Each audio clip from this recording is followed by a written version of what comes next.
In order. House will come to order. For what purpose does the gentleman from California seek recognition? Speaker, I move that the House suspend the rules and pass H.R. 1644 as amended. The clerk will report the title of the bill. H.R. 1644, a bill to enhance sanctions with respect to transactions relating to North Korea and for other purposes. Pursuant to the rule, the gentleman from California, Mr. Royce, and the gentleman from New York, Mr. Engel, each will control 20 minutes. The chair now recognizes the gentleman from California. Speaker, I'm going to ask unanimous consent that all members may have 5 legislative days to revise and extend any remarks and to include extraneous material to this measure in the record. Without objection, so ordered. I also ask unanimous consent to place in the record exchanges of letters with the other committees of referral on this measure. Without objection, so ordered. Thank you, Mr. Speaker. I yield myself such time as I may consume. The gentleman is recognized for such time. Mr. Speaker, I rise in support of this H.R. 1644. This is the Korean Interdiction and Modernization of Sanctions Act. And I want to begin by thanking the co-author of this bill, Ranking Member Engel, for his work on this legislation and for his steadfast leadership that he's shown on addressing this threat to national security. He has been in North Korea once or twice. I've been there once. And he's been focused on this for a long time. Mr. Speaker, North Korea does in fact pose an immediate threat to the national security of the United States and to our allies. Experts believe that in less than 4 years, North Korea will have the ability probably to target the United States with a reliable intercontinental ballistic missile, one topped by a nuclear warhead. And the quick speed with which North Korea's program is advancing is a game changer for our national security. It is no wonder that former President Obama warned President Trump that North Korea would be a top threat to the United States. And this is after the program of strategic patience, which President Obama deployed. That policy of strategic patience, unfortunately, has not worked out. We must move forward with something based on a plan that's worked in the past. And North Korea, now that they've conducted 2 nuclear weapons tests this last year and launched a total of 26 ballistic missiles, including one from a submarine, has reached the point where it is a threat to the United States. In the last 2 years alone, we've seen 49 of these tests of one kind or another as they've built out this program. And alarmingly, with every test, North Korea gains valuable technical knowledge that has enabled it to make significant improvements to its developing arsenal. So as they march towards the day that it will have that capability of striking all 50 states with an ICBM, we have been reminded by our chairman of the Joint Chiefs that the I in that acronym stands for intercontinental, as he says, as from that continent to this continent.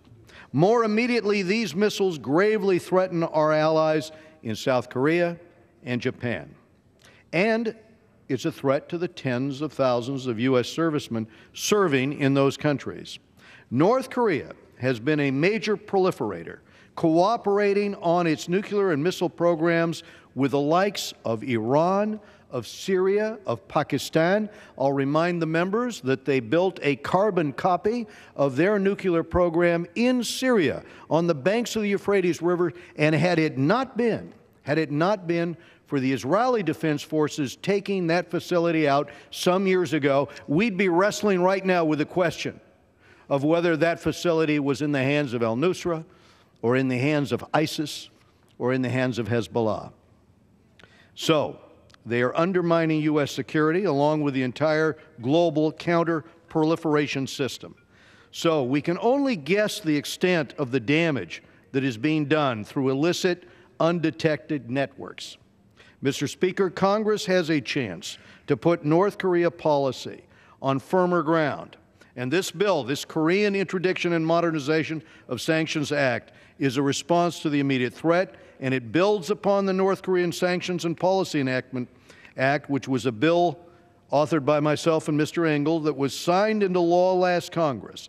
With this law, the United States designated North Korea as a primary money laundering concern, cutting off their access to cash, and found Kim Jong-un and his top lieutenants responsible for grave human rights abuses. Indeed, the magazine The Economist accurately described North Korea as a gulag, now masquerading as a country. But at the same time, North Korea has worked over the past year to evade international sanctions with the help of a vast network of front companies, which we've now identified. And those front companies work with governments spanning the globe. Those who do business with North Korea provide it with money to fund the regime's nuclear program and fund its grotesque human rights abuses, and they must be stopped. So this bill does that by expanding sanctions to deter North Korea's nuclear programs and to enforce United Nations Security Council resolutions. And let's be clear, these are international commitments that all nations are obliged to honor, including China.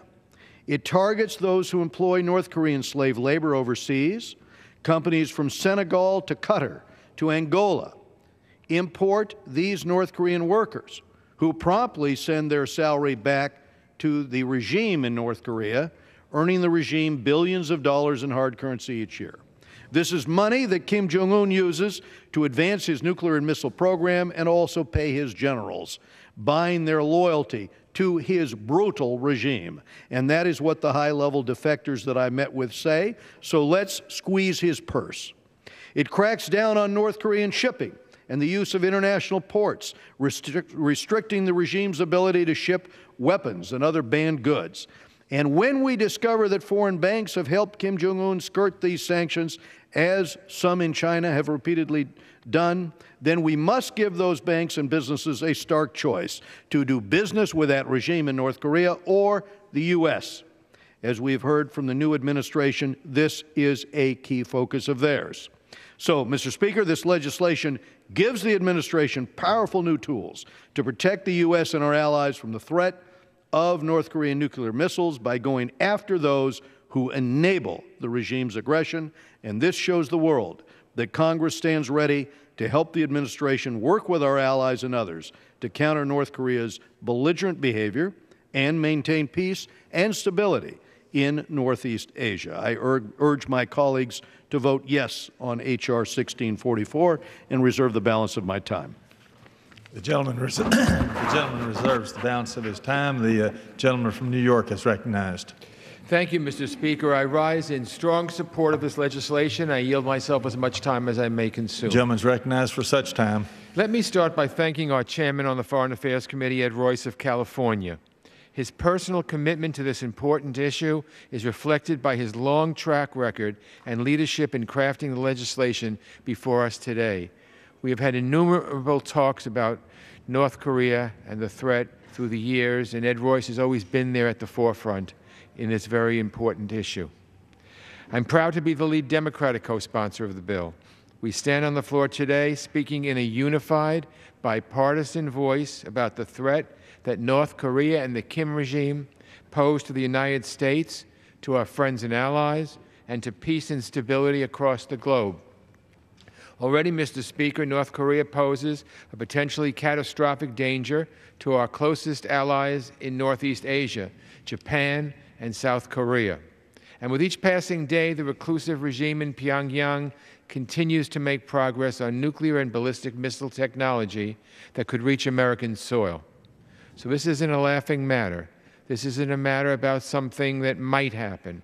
This is a matter about something that will happen unless we take steps to prevent it from happening. American administrations of both parties have tried and failed to curb the dangerous behavior of the Kim regime, because before Kim, you had his father and then his grandfather before him. There's plenty of blame to go around for how we got here, but rehashing past mistakes won't get us anywhere. Instead, the United States and other global powers need to focus on this challenge before it is too late. However, I fear that the administration's inconsistency in recent weeks has thrown fuel to the fire. We've seen the White House blow hot and cold on the potential for talks with Pyongyang. We've seen careless rhetoric alienate South Korea, a critical ally whose partnership is essential in trying to contain North Korea. One week we see saber-rattling toward North Korea, including the false claim that an aircraft carrier battle group was headed towards the Korean peninsula, and the next the president saying he'd be honored to meet with smart cookie Kim Jong-un, the latest in a long list of totalitarian strongmen who seem to have won the president's admiration.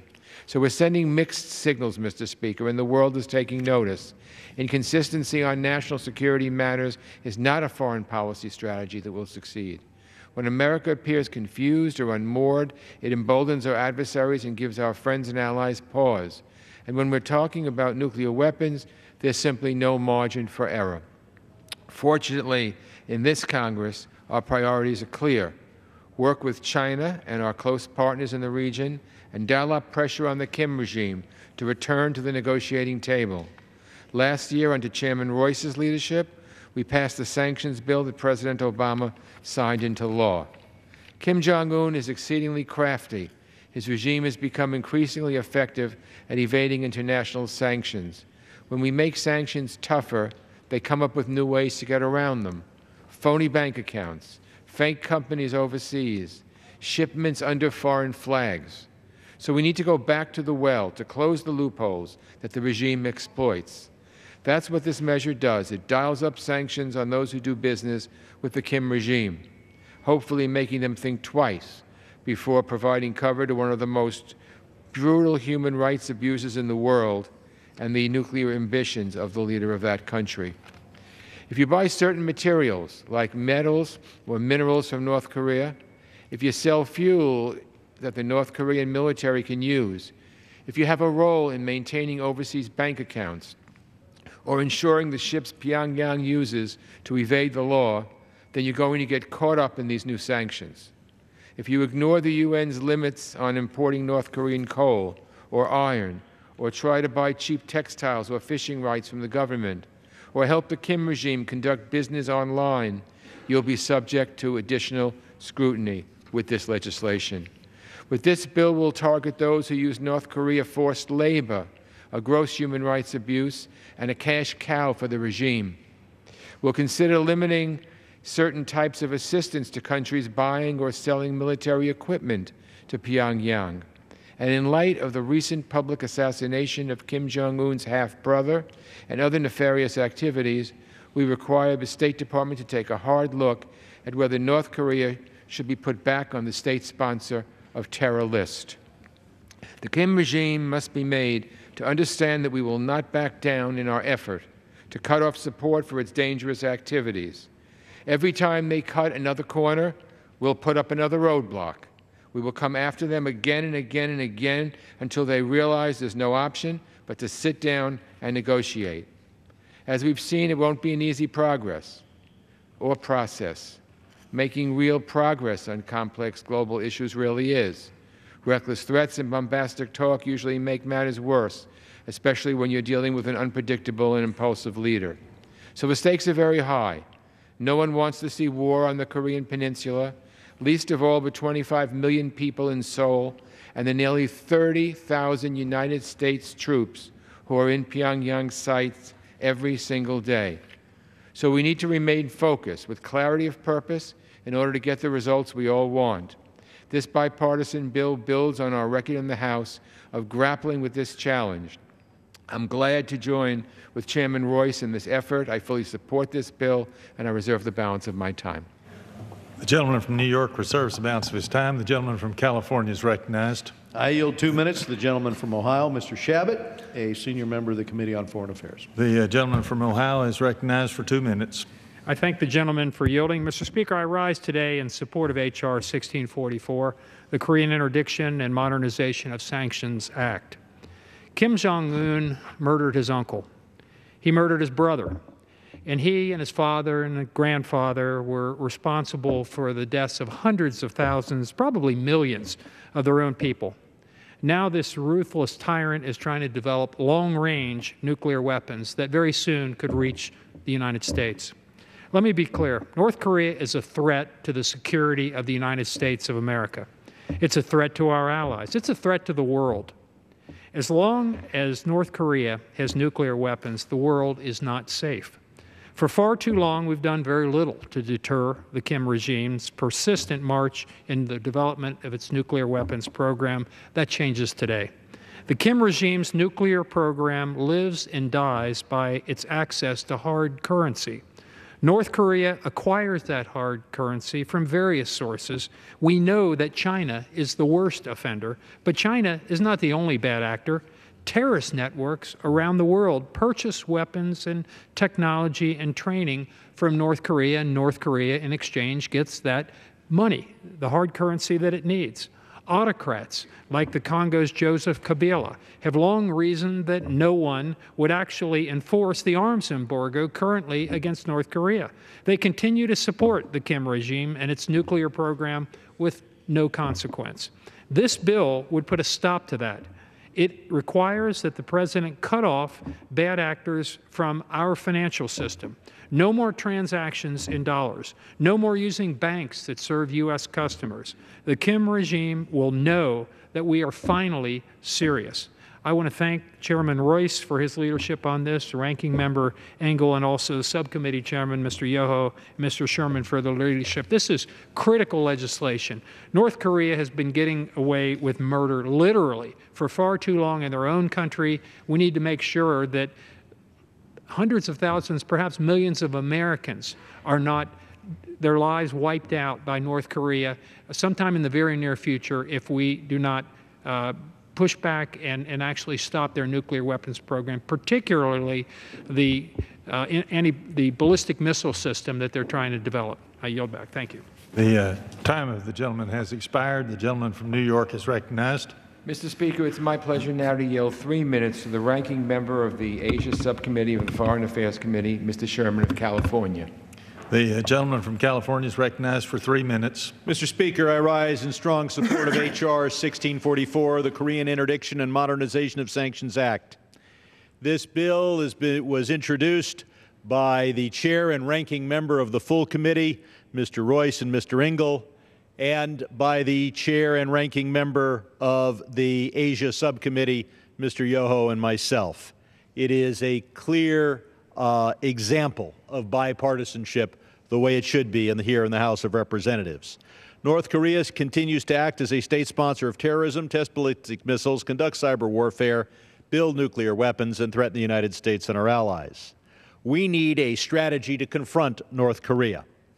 And an essential part of that strategy is to confront North Korea with economic and political pressure. A key to that would be to get China fully on board and to be willing to threaten China with tariffs if China continued to serve as the lifeline for the North Korean criminal regime. But in addition to working with China, we need to start modernizing our own sanctions regime to impose a greater cost on Kim Jong-un. This bill expands North Korea's the North Korea Sanctions and Policy Enhancement Act passed by this Congress in 2016 to provide expanded and mandatory and discretionary sanctions on North Korean government, particularly involving gold and other precious minerals, jet fuel, coal, iron ore, and textiles. The bill requires the U.S. financial institutions to ensure that no correspondent accounts are being used by foreign financial institutions to provide financial services to North Korea. It does a host of other necessary things, including requiring the State Department to submit to Congress a report detailing their decision on whether to put North Korea back on the state sponsor of terrorism list, and that we get that report within 90 days. It seems clear to me that North Korea should be listed as a state sponsor of terror. We took them off the list not because they stopped engaging in international terror, but as a quid pro quo for suspending their own nuclear program, which they didn't suspend. So why are they still off the list? There is no doubt that North Korea has engaged in multiple acts of international terrorism, including the murder of the half-brother of Kim Jong-un, the cyber attack against Sony Pictures, and although the initial action was taken decades ago, they seized Japanese civilians in order to learn Japanese manners, in order to instruct their spies. They continue to hold those Japanese civilians today, a continuing act of terrorism. And finally, the bill requires a report from the President cooperation between North Korea and Iran. We would suspect that North Korea, after it builds a certain cache of nuclear weapons, would be willing to sell to Iran, not for millions, but for billions of dollars, fully assembled nuclear weapons or the fissile material to create those. And this is an important thing Congress needs to address. I yield back. The time of the gentleman has expired. The gentleman from California is recognized. I yield 2 minutes to the gentleman from South Carolina, Mr. Wilson. He's a senior member of the Committee on Foreign Affairs, and he chairs the Armed Services Subcommittee on Emerging Threats and Capabilities. The gentleman from South Carolina is recognized for 2 minutes. Thank you, Chairman Ed Royce, for yielding. I appreciate your determined leadership on this important issue of national security, protecting American families. I am in strong support of H.R. 1644, the Korean Interdiction and Modernization of Sanctions Act. In 2003, I traveled to Pyongyang, North Korea, with the ranking member, Congressman Elliot Engel, a bipartisan delegation, along with Congressman Kurt Weldon, Chairman Jeff Miller, Sylvester Reyes, and Solomon Ortiz, where we saw firsthand the tyranny and oppression of the communist regime. Last month, the House of Representatives overwhelmingly passed House Resolution 92, a bipartisan resolution I introduced condemning the regime in North Korea, and it passed 398 to 3, for their recent ballistic missiles and called for the consideration of all available sanctions. Since then, North Korea has continued testing missiles and released yet another propaganda video, this one simulating the destruction of American troops, aircraft and warships, and even the U.S. Capitol building. After 8 years of strategic patience, I appreciate the strong leadership of President Trump and his administration, with the Ambassador to the UN, Nikki Haley, and also Secretary of State Rex Tillerson. It is clear the regime in North Korea will only respond to strength, and these sanctions that are proposed in this package would effectively target the regime and any other individuals who would do business with North Korea, especially in the shipping and financial industries. I appreciate the extraordinary leadership of Chairman Ed Royce and Ranking Member Elliot Engel on the legislation and urge my colleagues to vote in support. The gentleman's time has expired. The gentleman from New York is recognized. Thank you. Before I call on the next speaker, I wanted to talk to the gentleman from South Carolina, Mr. Wilson. When we went on that trip to North Korea, I'm sure he'll remember that he took a clandestine picture of a big billboard that was in Pyongyang showing a North Korean soldier with a bayonet sticking through the American soldier's head. So the propaganda and the anti-American rhetoric is ingrained, it's taught. And that was very disconcerting. And I remember the gentleman sitting in the front of the bus very clandestinely taking that picture so no one would know, and it was really a good thing to do. So I want to thank the gentleman. Well, my honor to be with you, Ranking Member Elliot Engel. Thank you. Thank you. It's now my pleasure to yield 2 minutes to the ranking member of the Terrorism and Nonproliferation Subcommittee of the Foreign Affairs Committee, the gentleman from Massachusetts, Mr. Keating. 2 minutes. The gentleman from Massachusetts is recognized for 2 minutes. Thank you, Mr. Speaker. I rise in strong support of H.R. 1644, the Korean Interdiction and Modernization of Sanctions Act. I want to thank the chairman of the committee, the gentleman from California, Mr. Royce, and the ranking member, gentleman from New York, Mr. Engel, for their leadership in this important legislation. This legislation furthers North Korea's severe financial isolation by further targeting banks and moneylenders to gain cooperation throughout the region. This bipartisan bill builds on the pressure and sanctions imposed under both the Bush and Obama administrations to strengthen our response to North Korea's continued belligerence by, number one, expanding sanctions on North Korea's government transactions involving precious metals, minerals, jet fuel, and coal, providing restrictions on U.S. foreign assistance to any country that buys or sells military equipment from North Korea, and provides increasing scrutiny of North Korean shipping vessels to target against trafficking, counterfeiting, and aspects of North Korea's illicit economy, among other things, in order to tighten sanctions in accordance with the United Nations Security Council. This vote comes at a critical juncture, despite rounds of sanctions aimed at squeezing the faltering economy of North Korea. Recent reports from the peninsula suggest that the country continues to gain sufficient traction to move forward. North Korea poses a real and immediate threat to the stability in the region, to our allies, and to ourselves. By broadening eligibility activities to be sanctioned and extending the duration of sanctions to prevent arms trade, this bill will further leverage the North Korean economy to enhance our ability to reduce its nuclear threat. What's more, this bill will strengthen our ability to hinder trade between North Korea's strongest partners, including businesses and banks within Russia and China that are exposed to the international financial market.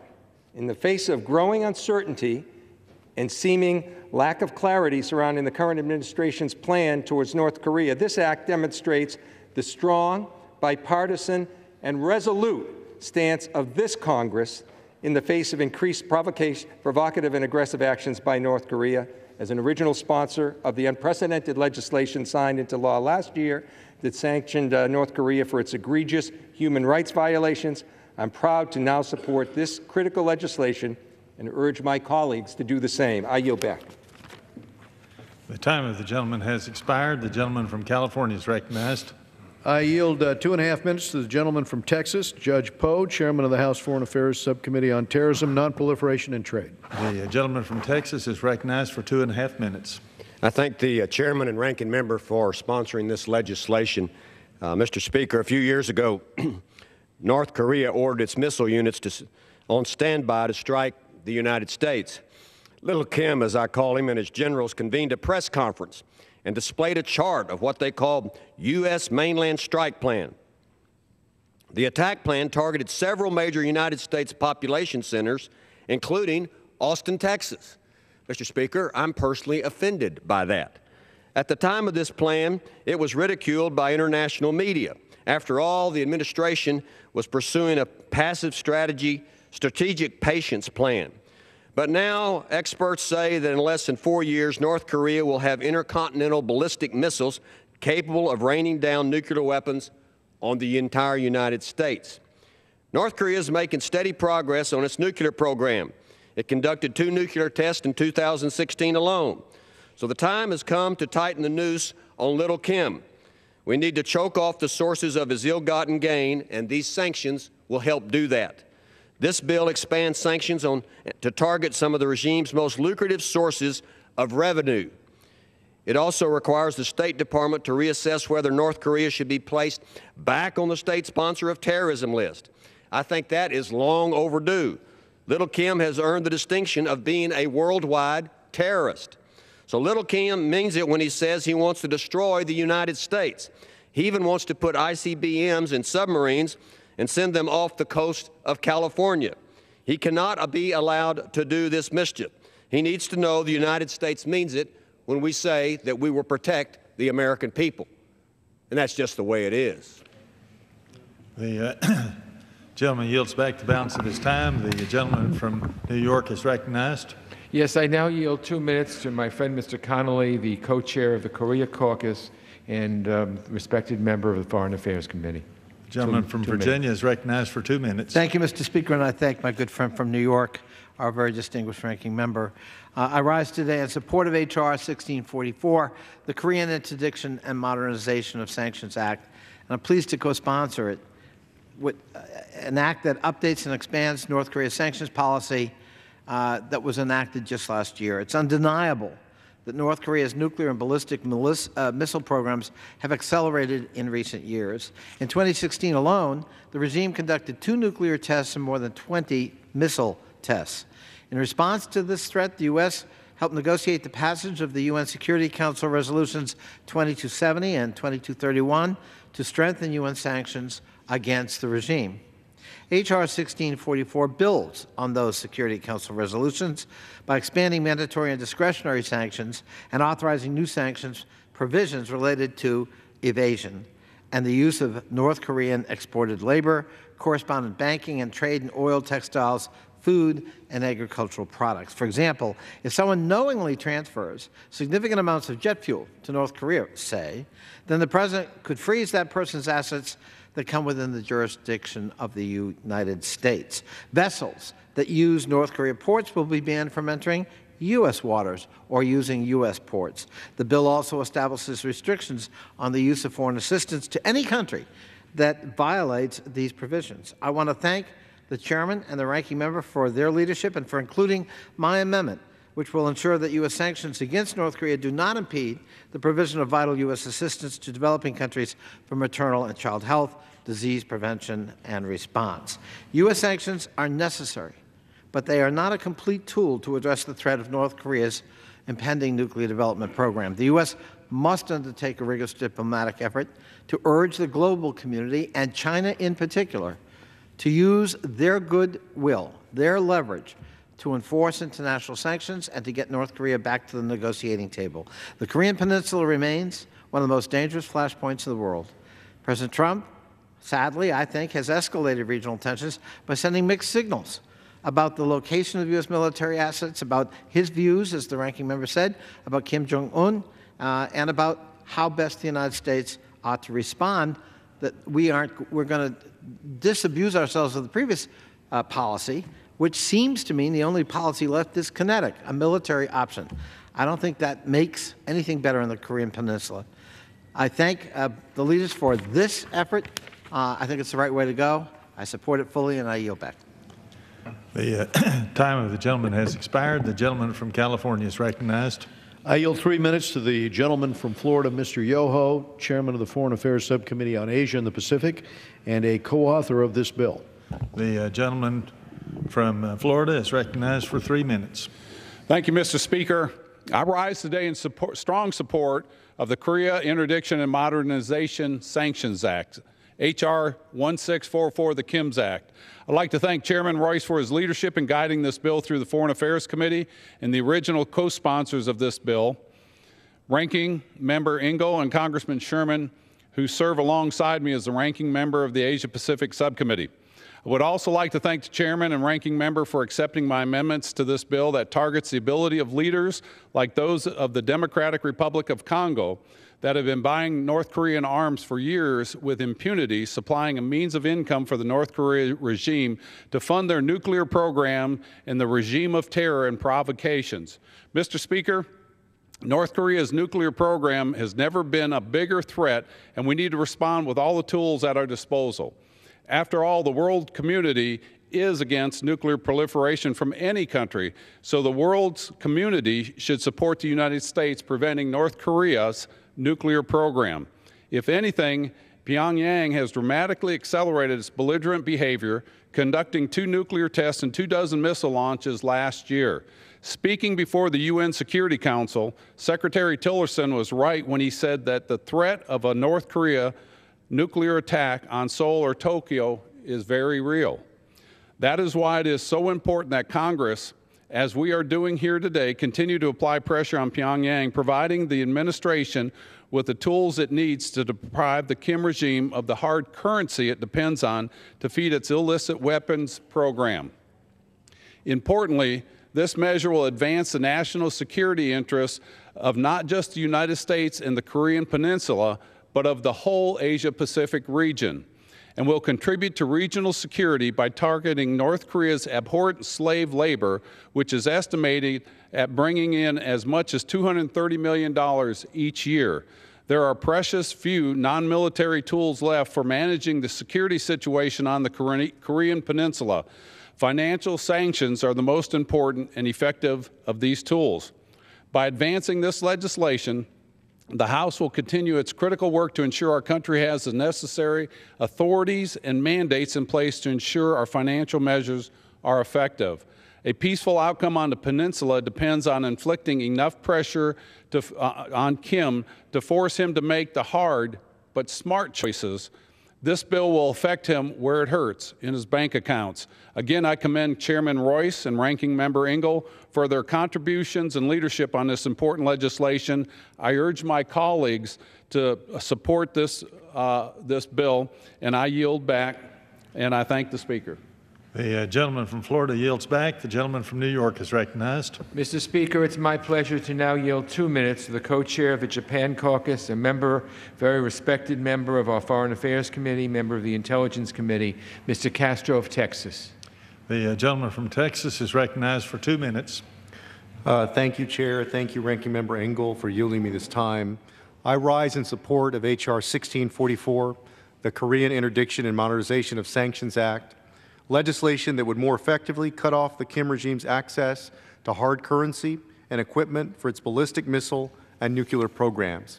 This legislation updates and expands the range of sanctions available for the United States to use against persons or entities that violate existing U.S. sanction laws and United Nations Security Council resolutions regarding North Korea.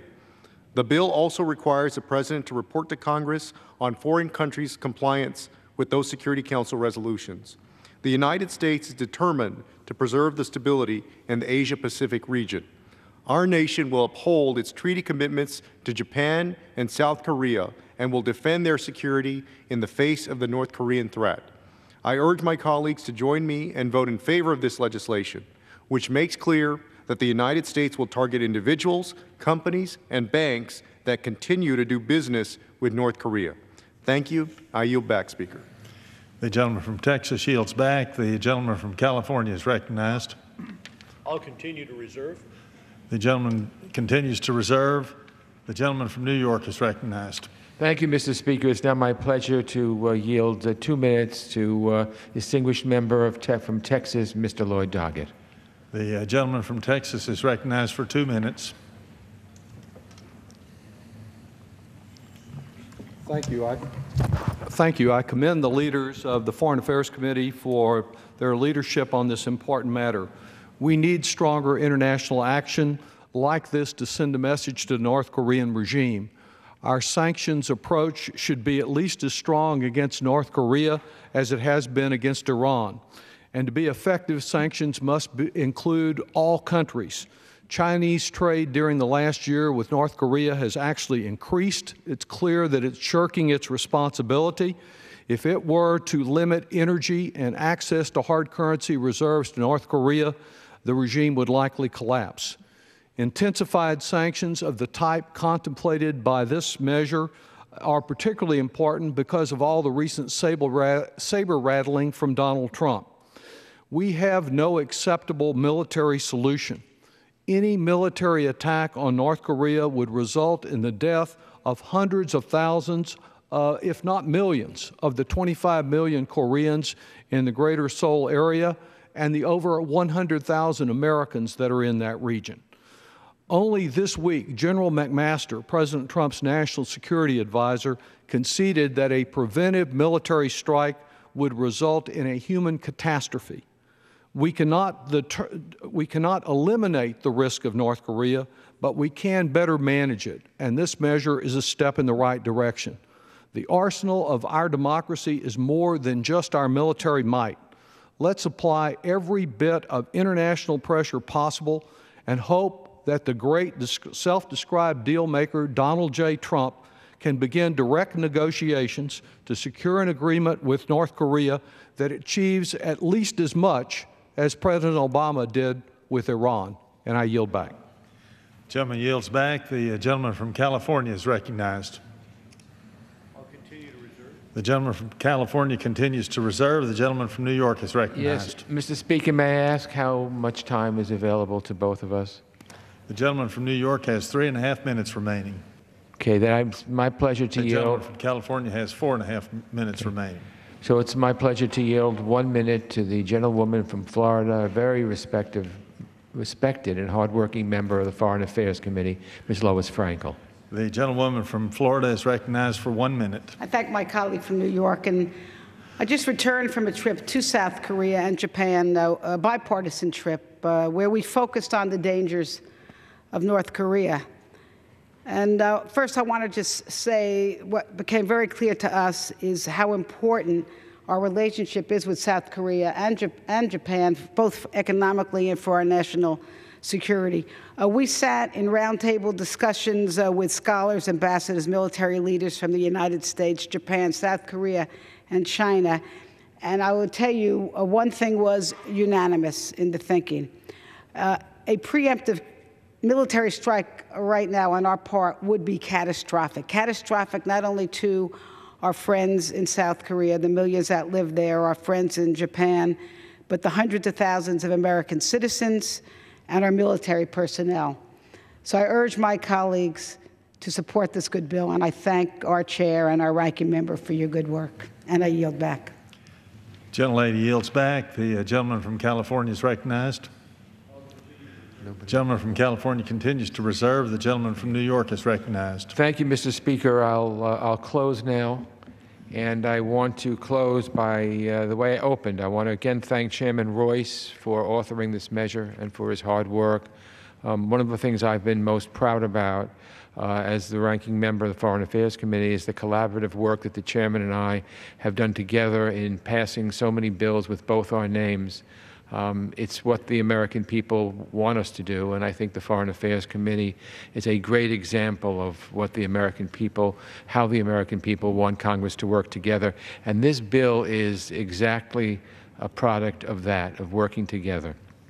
If we want to pressure the Kim regime, if we want to prevent a potentially devastating conflict in Northeast Asia, we cannot be impulsive. The risks are too high. We need a strong, focused, and consistent policy. We need strong measures that cut off support for the Kim regime and careful diplomacy to bring the relevant players together. This bill represents an important part of such a policy. So again, as I said, I'm glad we're advancing this measure with strong bipartisan support, and I hope the other body will take up this legislation soon. So thank you, Mr. Speaker. I yield back.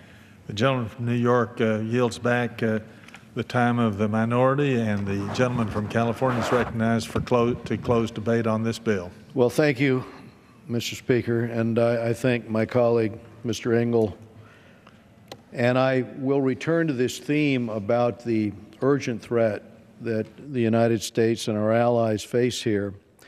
You know, we have listened to experts who have looked at this problem. In less than 4 years, Pyongyang may have the ability to make a reliable intercontinental ballistic missile topped by a nuclear warhead capable of targeting the continental United States. When we watch these tests and we see from a North Korean submarine how they're launching missiles, and we watch the atomic weapons test that they're doing, you can see how North Korea has advanced in their capabilities as they try to shrink these warheads and figure out how to put them onto an ICBM. The problem is that in the next few years, at the current rate of production of their nuclear material, they're going to be able to build out 100 weapons, 100 atomic weapons for these missiles, these intercontinental ballistic missiles. So the threat from North Korea is real, and the real threats demand real responses. We have tried various approaches in the past. We've tried strategic patience during the last administration. I will tell you that I think Secretary Tillerson has helped devise a strategy of maximum pressure that makes a tremendous amount of sense to me. And I will share with you why I think it is very credible. We have seen in the past, in 2005, back during Banco Delta Asia, back when North Korea was caught counterfeiting $100 U.S. banknotes, we saw at that time a strategy deployed that froze the capability of that regime to move forward with its nuclear weapons program. We know from talking to defectors about the impact that that had internally on North Korea because, frankly, these weapons programs are very expensive to run. It requires billions and billions of dollars every year. North Korea doesn't really manufacture much other than some of the clandestine missile parts and so forth that they transfer overseas, and some meth and counterfeit cigarettes. All of that can be halted so that hard currency doesn't come into the hands of the regime, and therefore the regime will no longer have this capability. Because it happened in 2005, because we know the consequences at the time, but also because of what we've seen with other nations, we should move with bipartisan legislation here. I'm going to speak for a moment about what this House of Representatives and our counterparts in the Senate did in the 1990s when it came to the issue of a regime in South Africa that had obtained a weapon, a nuclear weapon, and also was doubling down on their practices of apartheid in terms of the way that regime treated its own people. And if you'll recall, despite the assurances or warnings about sanctions, that this was the wrong road, this House stood up, and over 80% of the members here and over 80% of the members in the Senate, or 75, huge bipartisan majorities, Republicans and Democrats, came together with a policy that said enough of the conduct of that apartheid state, enough of them developing a nuclear weapon. It was time for the United States to lead on this and work with the international community and enforce sanctions in a way that did what? That within a short period of time brought the apartheid regime to offer up to the international community that atomic weapon and to say we're done with it, and for the South African apartheid regime to say, in terms of elections, next year we are going to hold elections, free and fair elections in South Africa. In terms of the release of Nelson Mandela, and in terms of his election to president of South Africa. Now, when people argue with us that sanctions may not be a way forward, I would remind them that when we unite the international community and when we speak with one voice, yes, we could see a change of conduct in this regime in North Korea. And so I say this gives a powerful tool to cut off the funding by going after those who do business with the regime in violation of UN Security Council resolutions. Thank you, Mr. Engel, for your assistance in this, and I yield back the balance of my time. Thank you to my colleagues, all of you who have helped on this mission. The gentleman from California has yielded back the balance of his time, and the all-time having now expired. The question is, will the House suspend the rules and pass the bill H.R. 1644 as amended? Those in favor will say aye. Aye. Those opposed, no. In the opinion of Mr. Speaker, on that, I request the yeas and nays. Opinion of the chair, 2/3 being in the affirmative, the rules are. The gentleman from California is recognized.